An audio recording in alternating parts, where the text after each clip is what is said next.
Hi, I'm Pastor Tim from the Glendale campus. This is a very special week for the church and for Christians.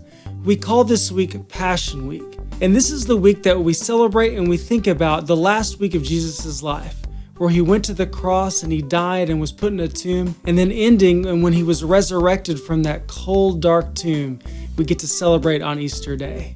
Now, it's called Passion because we look at the passion that Jesus had when he faced the many sufferings that it took to bring about and fix the broken relationship that we had with God.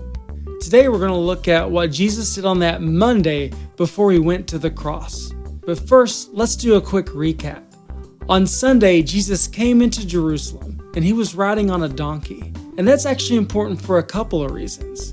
The first reason is that Jesus fulfilled a prophecy that was way back in an Old Testament book called Zechariah. But second was that he was riding on a donkey. You see, when a king came on a horse, it meant he was ready for war. But when a king came riding on a donkey, it means he was ready to make peace. And you see, when Jesus came in and all those palm branches were being held up by all the people, Jesus was coming showing that he had came to bring peace. And that peace was to make peace of the broken relationship between God and all of mankind. Now fast forward and we go to Monday. Jesus had spent Sunday night at a town about 2 miles from Jerusalem called Bethany. That morning he got up and he went on a 2-mile walk to head back to Jerusalem. He took his disciples with him. Now along the way he came upon a tree that was a fig tree. Now the fig was a fruit, and maybe you've tried it before. Have you ever heard of that little snack called a fig Newton? Well, that's full of fig. And he was probably hungry and ready for breakfast. Now, when he came to that tree, there were no fruit on it. And he turned and he looked at that tree and he said, "No person shall eat fruit from you ever again." Well, that's kind of weird, isn't it? Why would Jesus talk to a tree? Well, his disciples heard it, and we actually get this story recorded in both the books of Matthew and Mark in the Bible. Now, I'm not going to tell you what happened to that tree just yet. You're going to have to wait till we see what Jesus does on Tuesday. But let's keep going in the story. Now, when Jesus and his disciples got to Jerusalem, they headed to the temple. And the temple was just bustling. It was busy. There were all kinds of people there.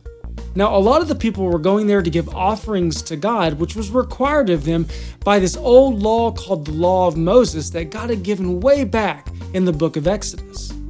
Now, not everybody who had traveled from so far were farmers or were shepherds, and so not everyone had animals. But the law said that they had to offer an animal for a variety of reasons. So there were merchants in the temple that were selling these animals so that people could do their offerings that the law required.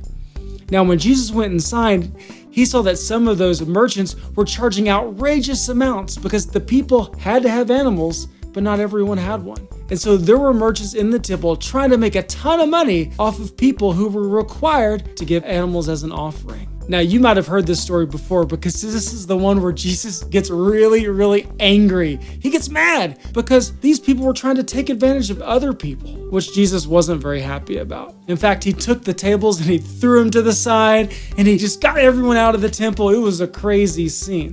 Jesus knew it was wrong to take advantage of people because God loved people so very much, which is one of the reasons Jesus got angry.